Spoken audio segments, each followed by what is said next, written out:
नमस्कार, मैं दीपक शर्मा और मेरे YouTube मंच पर आपका स्वागत।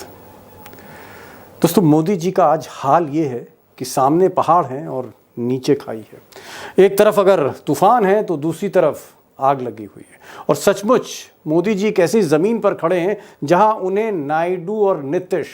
नायडू बाबू और नीतीश कुमार के आगे सरेंडर करना पड़ा, समर्पण करना पड़ा। और दूसरी तरफ मोहन भागवत और गडकरी की जो मजबूत लॉबी है, ना चाहकर भी उसके आगे झुकना पड़ रहा है आरएसएस के आगे, गडकरी की लॉबी के आगे।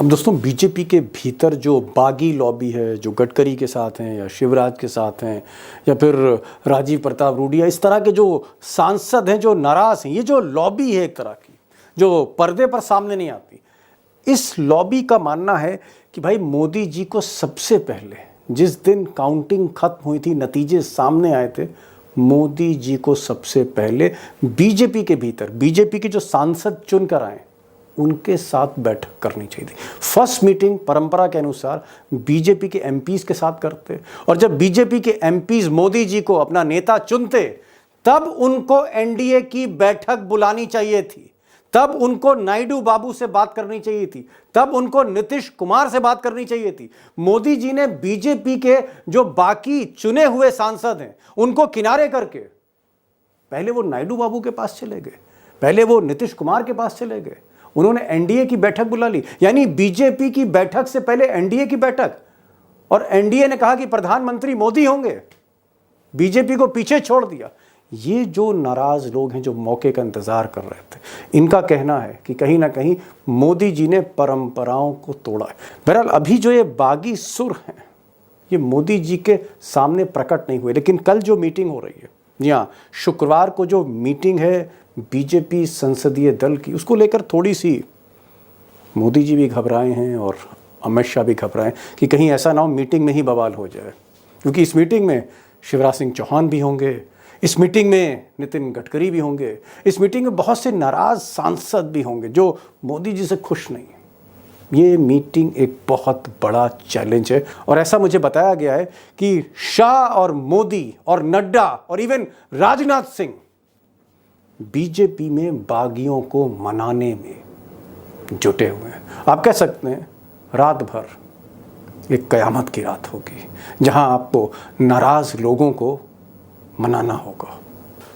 अब दोस्तों, बीजेपी के भीतर ये जो चिंगारी भड़की, जिसको कहीं ना कहीं आरएसएस भी हवा दे रही, वो नेता जो नाराज मोदी से और शाह साहब से रहे पिछले 10 वर्षों से, क्या इस चिंगारी को, ये जो गुजरात लॉबी है, ये जो मोदी और शाह हैं, क्या इस चिंगारी को बुझा पाते हैं? क्या बुझा पाते हैं? अब कहने वाले तो ये भी कह रहे हैं कि कहीं ना कहीं राजनाथ की पूछ बढ़ गई, उनको हर जगह आजकल हर मीटिंग में बुलाया जा रहा है, राजनाथ से सलाह ली जा रही है, राजनाथ क्राइसिस मैनेजर की तरह मोदी जी के लिए काम कर रहे हैं। वो राजनाथ जिनका एक झटके में मंत्रालय बदल दिया, वो राजनाथ जिन तक बहुत सी फाइलें नहीं पहुंचती थी, वो राजनाथ जो लोकसभा में जिनको बोलने नहीं दिया जाता था, उनकी जगह स्मृति ईरानी जैसे लोग, निशिकांत दुबे जैसे लोग छाए रहते थे सदन में, वो राजनाथ आज अचानक इंपॉर्टेंट हो गए। तो क्या राजनाथ या मोदी या नड्डा या शाह, ये जो बागी सुर हैं, इनके साथ समझौता कर पाते हैं आज की रात, और शुक्रवार की मीटिंग सही होती है और मोदी जी को चुन लिया जाता है? ये एक बड़ा चैलेंज है, और इस पर जो हमारे एक्सपर्ट हैं, मैं डिटेल में बात करूंगा आगे इस वीडियो में। लेकिन एक और बात, एक और चैलेंज है, और वो चैलेंज बाहर का चैलेंज है कि नीतीश कुमार और नायडू बाबू को, इन दोनों को कैसे डील करें, जो मजे हुए खिलाड़ी हैं, जिन्होंने घाट घाट का पानी पी रखा है, और कहीं ना कहीं जो इंडिया अलायंस के संपर्क में हैं, इनसे कैसे डील करें, जिस पर एतबार मोदी जी को नहीं और इनको मोदी पर एतबार नहीं। अब आज दिन भर नड्डा जी के घर पर दिल्ली में दिन भर मीटिंग चलती रही। कभी अमित शाह जा रहे थे, तो कभी राजनाथ जा रहे थे, तो कभी मोदी जी का फ़ोन आ रहा था। अब मीटिंग क्या हो रही थी? मीटिंग ये हो रही थी कि जो मंत्रालय हैं, इनको कैसे डिस्ट्रीब्यूट किया जाए, किस सहयोगी दल को क्या देना है।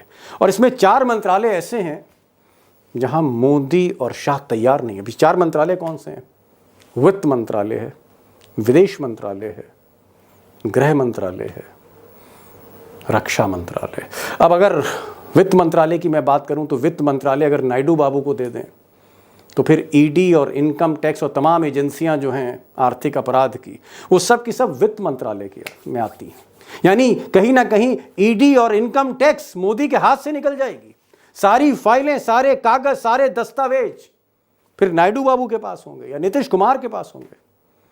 वित्त मंत्रालय नहीं देना चाहते हैं मोदी, और नायडू बाबू की नजर उसी मंत्रालय पर है। एक और मंत्रालय, गृह मंत्रालय, होम मिनिस्ट्री या अमित शाह की मिनिस्ट्री। अब इस मंत्रालय में इंटेलिजेंस ब्यूरो भी है, पूरा जासूसी नेटवर्क, जो मोदी जी के जो जेम्स बॉन्ड हैं अजीत डोभाल साहब और अमित शाह जो उनके चाणक्य मिलकर इंटेलिजेंस ब्यूरो का ही खेल करते हैं। तो आईबी भी है इसमें, एनआईए भी है, नेशनल इन्वेस्टिगेशन एजेंसी। तो क्या ये जांच एजेंसियां, ये जासूसी की एजेंसियां, क्या ये नीतीश कुमार को दे दी जाए? क्या फिर ये नायडू बाबू को दे दी जाए? तो गृह मंत्रालय भी नहीं देना चाहते। रक्षा मंत्रालय में भी बड़ी बड़ी डील्स हैं। राफेल की फाइल खुल जाएगी और भी बहुत सी फाइलें खुलेंगी। रक्षा मंत्रालय भी नहीं देना चाहते। और विदेश मंत्रालय अगर दे दिया मोदी जी ने तो पूरा बाहर की जो दुनिया है, पुतिन की दुनिया या बाइडेन की दुनिया, ये जो दुनिया है मोदी जी की, इसका फिर क्या होगा? ये भी एक बहुत बड़ा एक सवाल है। तो ये जो 4 मंत्रालय हैं मोदी जी नहीं देना चाहते हैं, और इन्हीं मंत्रालयों पर इन मंजे हुए खिलाड़ियों की नजर है। एक नजर और है, नायडू बाबू 2 कदम आगे हैं। वो कहते हैं स्पीकर भी हमें दीजिए, स्पीकर हमारा होगा, क्योंकि अगर स्पीकर हमारा है तो मोदी जी आप पार्टी नहीं तोड़ पाएंगे। आपने जिस तरह से शिवसेना को तोड़ा महाराष्ट्र में स्पीकर की मदद से, आप ये नहीं कर पाएंगे। स्पीकर भी चाहिए।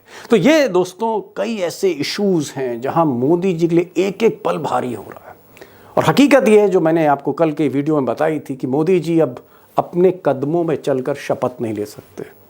एक तरफ बैसाखी नीतीश कुमार की है, एक तरफ बैसाखी नायडू बाबू की। बैसाखियों से ही चलना होगा, यह है सच्चाई। इसीलिए मैंने कहा रात आज फिर मोदी जी के लिए कयामत की है। अब क्या होगा इस रात को, कैसे डील करेंगे, इस चैलेंज से कैसे निपटेंगे मोदी जी? जी हाँ, क्योंकि अब ना मोदी सरकार है, अब ना बीजेपी सरकार है, अब तो एनडीए की सरकार है। और जो किंग मेकर है एनडीए के वो ये दोनों हैं। इनसे कैसे डील होगा, मुझे लगता है एक बहुत बड़ा सवाल है मोदी जी के लिए। और चलते हैं अपने एक्सपर्ट्स के पास। केपी मलिक 30-35 बरसों से हिंदुस्तान की दिल्ली में सियासत देख रहे हैं, उनके पास चलते हैं। प्रोफेसर रविकांत बेबाक विश्लेषक हैं राजनीति के, इनके पास चलते हैं, समझने की कोशिश करते हैं मोदी जी की कार कहाँ फंस गई। कार मतलब सरकार।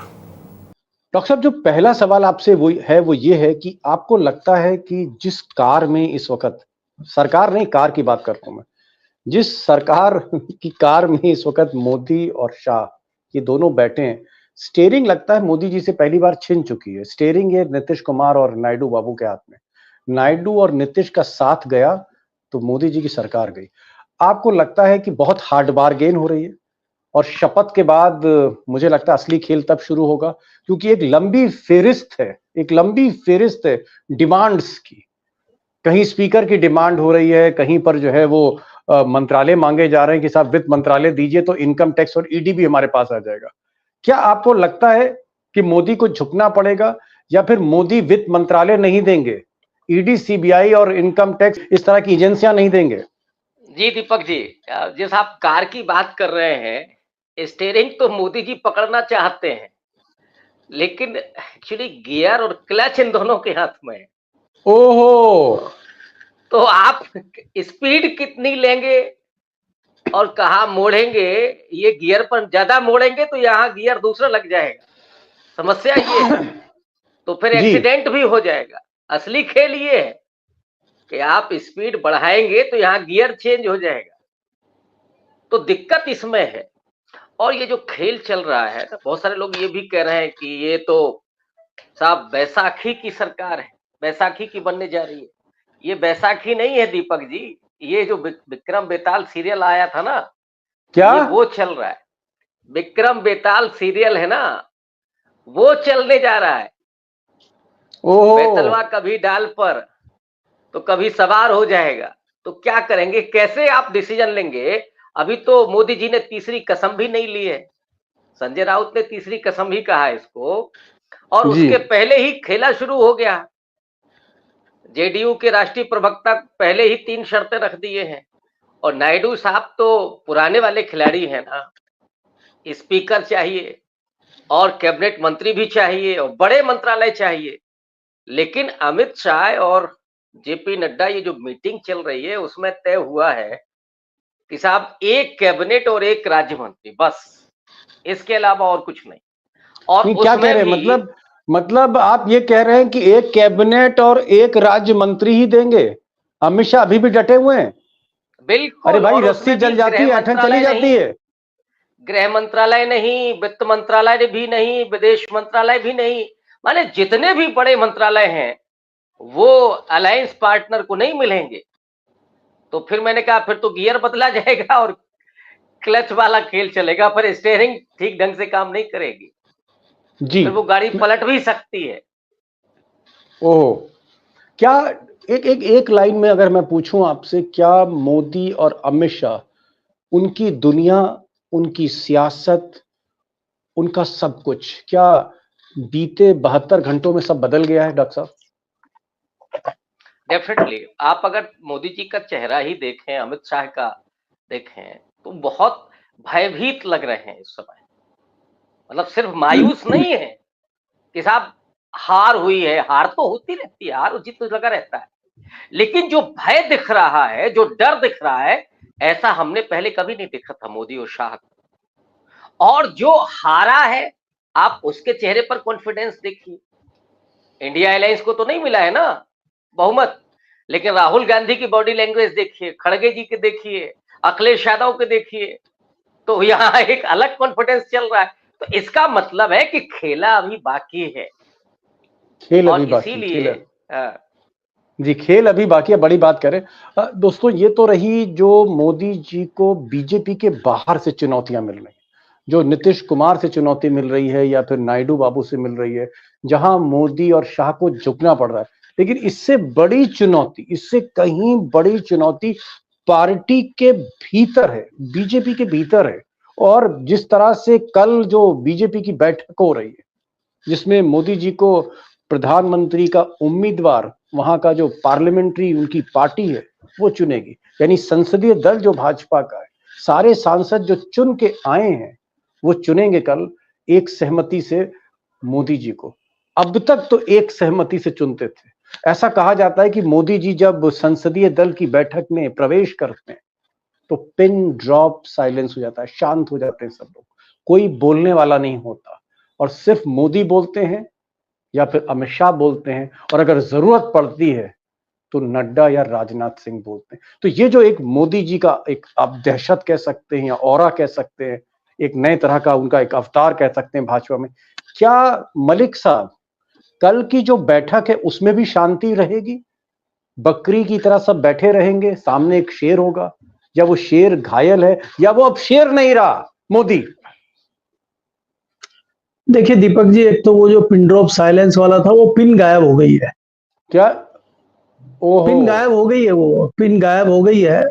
और दूसरा जो शेर है जी, दूसरा जो शेर की आप बात कर रहे हैं, वो शेर की हालत तो हमने बता चुके हैं आपको 1 महीना पहले ही, कि शेर तो कुएं में गिर गया था यूपी में। वो तो बाबा ने किसी तरह से निकाला है, वो तो ढंग से चल ही नहीं पा रहा है। तो शेर की हालत तो ये है, तो उस शेर से अब कोई घबरा नहीं रहा है। तो सर बता तो दिए मलिक साहब, इतनी जो बड़ी खबर लिए बैठे हो, बता तो दो होने क्या जा रहा है? आरएसएस बीजेपी क्या करने जा रही कल?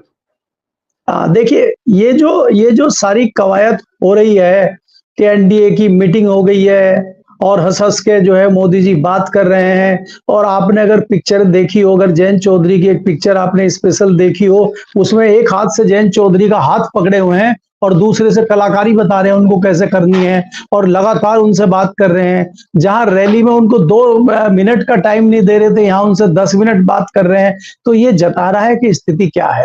खैर, आप ये देखिए कि कल संसदीय दल की मीटिंग है, उससे पहले आप तमाम कवायद कर रहे हैं, एनडीए की मीटिंग कर रहे हैं, आरएसएस के लोगों को, जो नड्डा जी कुछ दिन पहले कह रहे थे हमें आरएसएस की जरूरत नहीं है, अब अमित शाह जी आरएसएस के लोगों से मीटिंग कर रहे हैं। दूसरी चीज जो है, कल जो संसदीय दल की मीटिंग है उसमें खेला होने जा रहा है। उसमें ओहो। आरएसएस ने कई लोगों को इंजेक्शन लगाए हैं और उनको तैयार कर दिया गया है। अब आप मुझे बताइए, मैं आपको कुछ एग्जाम्पल देता हूं। उसमें हालांकि कई लोग हैं, लेकिन मैं एक एग्जाम्पल देता हूं आपको।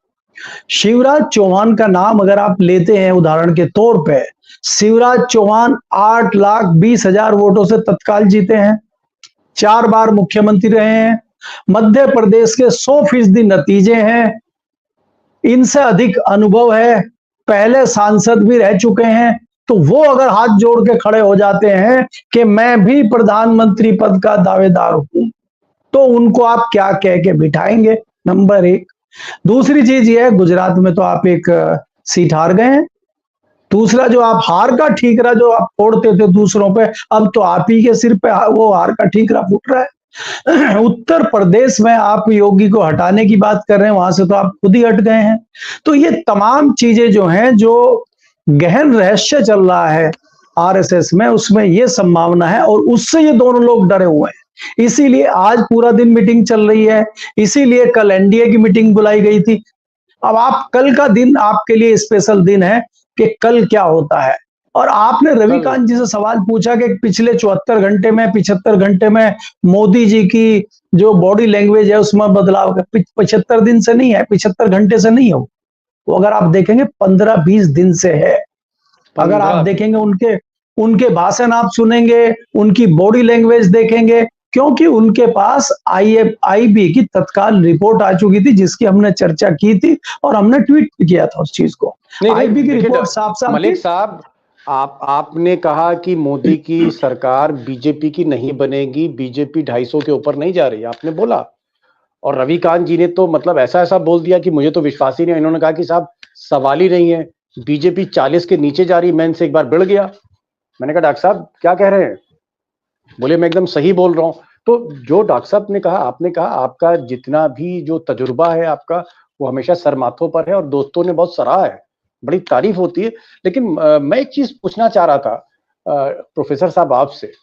बात यहाँ पर आप दोनों की क्रेडिबिलिटी की नहीं, वो तो है ही सर, उसको तो मैं सैल्यूट कर ही रहा हूँ, सब लोग कर रहे हैं। एक चीज मैं पूछना चाह रहा था कि मोदी जी अचानक जिसको देखिए उसके आगे झुक रहे हैं। ये कह रहे जयंत चौधरी का हाथ पकड़ लिया, एक सीट लेके जो है जो लोग सांसद हैं, अनुप्रिया पटेल, सिर्फ एक ही सांसद उनके पास, उनसे भी झुक के नमस्कार हो रहा है। नीतीश के आगे दंडवत प्रणाम कर रहे हैं, नायडू बाबू को बाहर गाड़ी तक छोड़ने जा रहे हैं। अब आरएसएस को साधा जा रहा है ना, शिवराज सिंह को मनाया जा रहा है, गडकरी को मैसेजेस भेजे जा रहे हैं। ये किस दौर में आ गए? सबके आगे झुक क्यों रहे भाई? सबके आगे प्रणाम। मतलब एक आदमी कह रहा है कि साहब मैं एक डिवाइन पावर हूं, मैं एक आसमानी ताकत हूं, मैं बायोलॉजिकल नहीं हूं, और ये 72 घंटे के अंदर सबको प्रणाम। ये हो क्या रहा है सर? प्रणाम ही चलता रहेगा क्या? दीपक जी, ऊंट पहाड़ के नीचे आ गया है, हैं? ऊंट पहाड़ के नीचे आ गया है। अब उसको लोकतंत्र की ताकत समझ में आ गई। ये जो चुनौती पहाड़ के नीचे, पहाड़ के नीचे जो ऊंट आया है, आप कह रहे हैं ऊंट पहाड़ के नीचे आया, तो पहाड़ पर तो हरी हरी घास थी, पानी के झरने थे, सब कुछ था। ये नीचे क्या है? नीचे घास है ऊंट के लिए, पानी है या रेगिस्तान है? रेगिस्तान है। रेत में फंसा हुआ है। अब वो 2-4-6 महीने तो चल जाता है ना। आपने सुना होगा कि ऊंट 2-4-6 महीने पानी ना पिए तो चल जाएगा, लेकिन उसके बाद नहीं चल सकता है। तो ये 2-4-6 महीने चल सकता है खेल, लेकिन उसके बाद फिर वो पानी कहां से मिलेगा जब आप रेत में ही हैं? इसलिए बहुत मुश्किल है। और ये जो स्थितियां हैं, ये मैं कहता कि ये लोकतंत्र की ताकत है। आपने संविधान बचाने का, संविधान खत्म करने का जो ऐलान किया, और लोगों ने आपको सबक सिखा दिया। मैं पहले भी आपके यहाँ कहता रहा हूं कि ये मोदी का सबसे बड़ा ब्लंडर है बीजेपी का, जिसने पूरे चुनाव को मोड़ दिया था। उसी एक बात ने चुनाव को पूरा मोड़ दिया था, और वहां से एकदम बदलता हुआ चला गया चुनाव। बहुत सारी सीटें मैनेज हुई हैं, ये हम सब लोग जानते हैं, अदरवाइज वहां भी आंकड़ा नहीं पहुंचता। उत्तर प्रदेश की 6-7 सीटों पर खेल हुआ है। तो मोदी जी को इसकी असलियत मालूम चल रही थी धीरे धीरे, और इसीलिए वो बीच में मैनेज करना शुरू किए थे, और अब तो 2 सीट वालों से, 3 सीट वालों से, 13 सीट वालों के सामने घुटने टेकने पड़े मोदी को। इसके जी। पहले योगी के सामने कहना पड़ा कि साहब हम तो हमारे तो वो मुख्यमंत्री हैं। तो अब जो दौर आया है मोदी जी का, वो बुरा वक्त है, बुरा वक्त। और ऐसे में वो कैसे सरकार चला पाएंगे? तब जब एक भी पार्टी के अंदर और पार्टी के बाहर जो भी अलायंस पार्टनर हैं, वो अमित शाह को नहीं चाह रहे कि साहब होम मिनिस्टर हमको चाहिए, होम मिनिस्टर ये नहीं चाहिए, होम मिनिस्ट्री हमको चाहिए, फाइनेंस मिनिस्ट्री हमको चाहिए, क्योंकि ईडी वाला खेल जो कर रहे थे मोदी जी, वही हाथ से छीन लेना है। स्पीकर का पद हमको चाहिए, चलाइए आप कैसे पार्लियामेंट जैसे चला रहे थे कि सबको माइक बंद कर देना, 214 114 को बाहर कर देना, ये आप नहीं कर पाएंगे। देश देखेगा कि सरकार कैसे चल रही है, देश सुनेगा लोगों को, जो नए लोग आए हैं, जो पुराने लोग हैं। राहुल गांधी ने आज किया ना, आपको एक्सपोज करके रख दिया कि साहब आप चुनाव के दरमियान ही लोगों की ठगाई कर रहे थे। वो हम लोग शेयर तो मार्केट कहानी वाली घोटाला। सुनते रहते थे, ये घोटाला मतलब ठगाई है ना सीधे तौर पर। हम लोग किससे कहानी सुनते थे, ये दो ठग का खेल चल रहा है साहब। यहाँ 3 ठग थे जो लोगों को बता रहे थे कि आप शेयर मार्केट में पैसा लगाइए, उधड़ाम हो गया। मिडिल क्लास तो मर गया इसमें, इसकी जवाबदेही किसकी होगी? ये प्रधानमंत्री हैं या देश के लोगों को ठगने का काम कर रहे हैं? इसका जवाब कौन देगा दीपक जी? कौन देगा? संकट में। मैं एक चीज पूछ रहा था मलिक साहब, आपको क्या लगता है कि ये जो आरएसएस की क्राइसिस है, ये शिवराज है, क्या शिवराज को भी कुछ ऑफर किया जाएगा कि भैया जो चाहो वो ले लो, रक्षा मंत्री बन जाओ, कुछ और बन जाओ, है ना? क्योंकि क्या इसको मैनेज किया जा सकता है इस संकट को? देखिए दीपक जी, मैं आपको पहले तो ये बता दूं कि चंद्रबाबू नायडू और नीतीश कुमार बहुत मंझे हुए खिलाड़ी हैं, और वाजपेयी जी की गवर्नमेंट में दोनों बड़े एलाइज रह चुके हैं। आपको वो जमाना याद करना चाहिए। और चंद्रबाबू नायडू उतने ही एग्रेसिव उस टाइम थे, क्योंकि उस टाइम भी ये सीएम थे, और ये अपनी मांग मंगवाने के लिए माने जाते थे, और एनडीए के चेयरमैन हुआ करते थे ये शुरू में, आपको याद रखना चाहिए। तो उनके लिए कोई बड़ी बात ये एनडीए नहीं है आज। दूसरी चीज आपको ये देखना चाहिए कि स्पीकर पद वो क्यों लेते हैं, क्योंकि वो इनकी फितरत जानते हैं कि अगले दिन पार्टी तोड़ देंगे, 15 दिन के अंदर पार्टी तोड़ देंगे, अच्छा, और कह देंगे इसलिए चाहिए कि पार्टी ना तोड़ पाए, ये आप कह रहे हैं? जी, क्योंकि जाहिर सी बात है कि पार्टी तोड़ने में स्पीकर का अहम रोल होता है, और उसकी जानकारी होती महाराष्ट्र है, में देखा, तो संभावना होती है। जी, तो इसलिए मेरा कहने का मतलब ये है कि वो बहुत मजे हुए खिलाड़ी हैं, और मैं आपको ये कहना चाहता हूं एक विश्वास के साथ कि वो इनके साथ खेल रहे हैं, वो टाइम बिता रहे हैं। अगर चंद्रबाबू नायडू ये होते तो स्टालिन के घर चाय पीने क्यों चले गए वो? ये नीतीश कुमार जी लालू के यहाँ क्यों जा रहे हैं बार बार? ये कांग्रेस में भी बात करने जा रहे हैं। केसी त्यागी क्या अपने मन से कोई स्टेटमेंट दे देंगे क्या? केसी त्यागी चौधरी चरण सिंह के चेले हैं, राजनीतिक चेले हैं वो, उनके साथ उन्होंने राजनीति की शिक्षा ली है, तो वो भी मंजे हुए खिलाड़ी हैं, त्यागी भी। तो ये लोग इनके साथ खेल रहे हैं, मजा कर रहे हैं, इनको भी पता है कुछ नहीं होना है।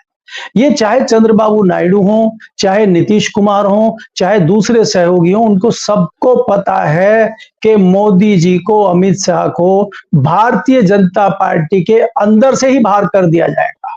240 लोग हैं, 240 में से अगर 40 ने भी विरोध कर दिया, 200 चेले हो सकते हैं इनके, 40 तो चेले नहीं होंगे। विरोधी सुर उठने शुरू हो गए। आज जो पूर्व अध्यक्ष हैं वेस्ट बंगाल के, उन्होंने कह दिया है कि आप किसी भी नए आदमी को पार्टी में घुसा देंगे, उसको टिकट दे देंगे, अब ये चलने वाला नहीं है। उत्तर प्रदेश से विरोधी सुर उठने शुरू हो गए।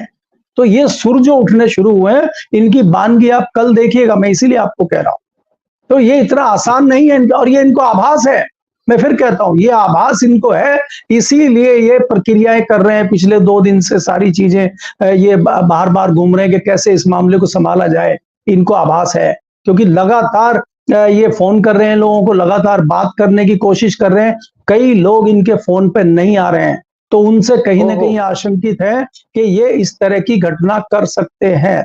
आपको ये जानना जरूरी है कि आरएसएस बहुत गुस्से में है, बहुत आहत है मोहन भागवत। और दूसरी चीज ये है कि जो इनके विरोधी लोग हैं भारतीय जनता पार्टी के अंदर, उनको भी इन्होंने लज्जित करने में, अपमानित करने में कोई कमी नहीं छोड़ी है।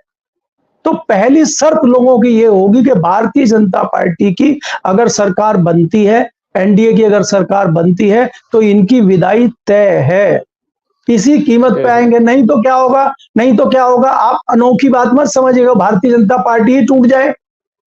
भारतीय जनता पार्टी अगर टूट जाए तो आप फिर क्या करेंगे? ये स्थिति है, बहुत गंभीर स्थिति है जी। आज तो एकदम आप विस्फोट कर रहे हैं, विस्फोट पे विस्फोट चल रहा है आपका।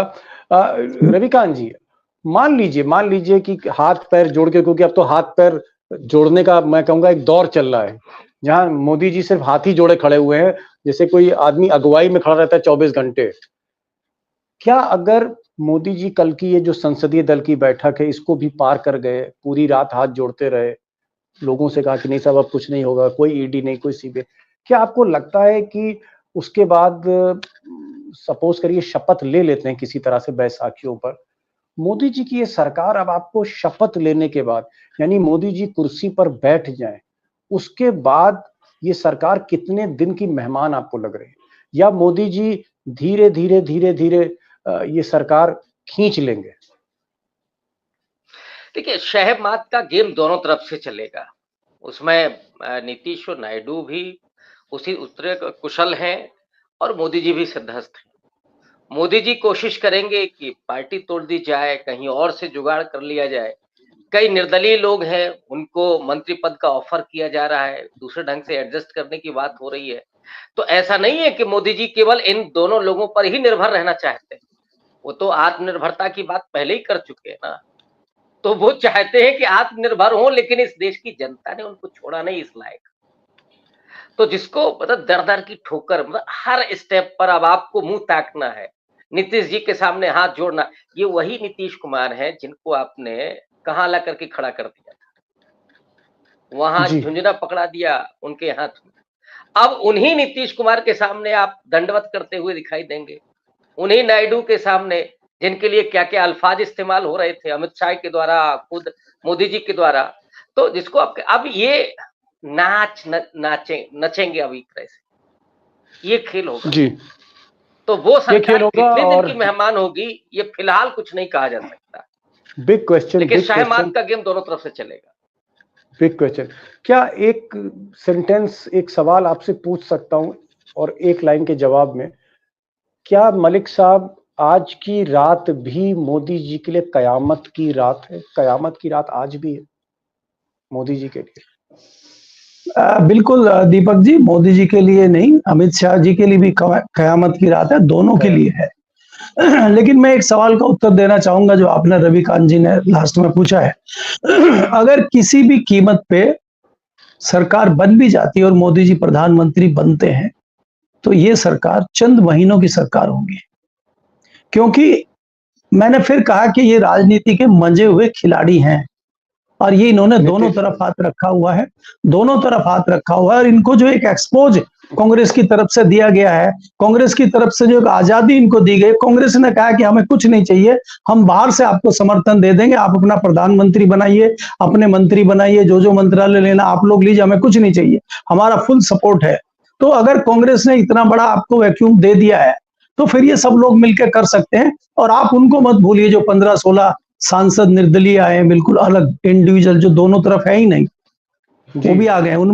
उनमें से एक सांसद जो सांगली गए महाराष्ट्र के, उसने आज कांग्रेस ज्वाइन कर ली है। हालांकि वो कांग्रेस में ही थे पहले, टिकट नहीं मिला तो वो निर्दलीय लड़े और जीत के आज वो फिर कांग्रेस में शामिल हो गए।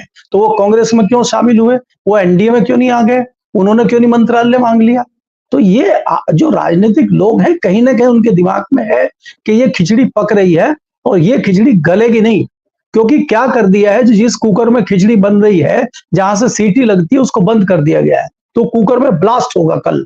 तो इसलिए समझ में आ रहा है लोगों को ब्लास्ट ना हो जाए, तो इसलिए चलिए साहब जी, हम नहीं चाहेंगे कि कोई ब्लास्ट हो, लेकिन हाँ ये बात सही है कि फूक फूक कर मोदी और शाह कदम रख रहे हैं।